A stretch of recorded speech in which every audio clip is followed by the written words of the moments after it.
এটা হচ্ছে নানা বাড়ি।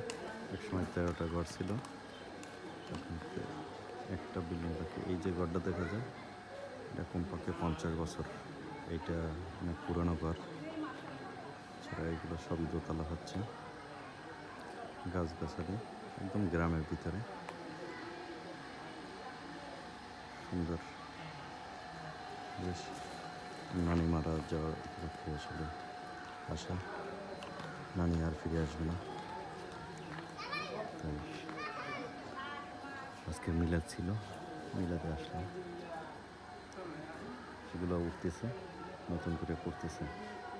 আমি যেটায় দাঁড়িয়ে আছি এটা হচ্ছে আমার মামাদের গ্রাম, 4 জন। এটাও দোতলা হবে, যদিও তারা সবাই ঢাকা থাকে, এই কারণে করা হয় না। তারা সবাই ঢাকা সেটেল। একসময় এই উঠানে 7টা মেয়ে পড়তো। এখন যাই হোক, ভালো থাকবেন। আল্লাহ হাফিজ।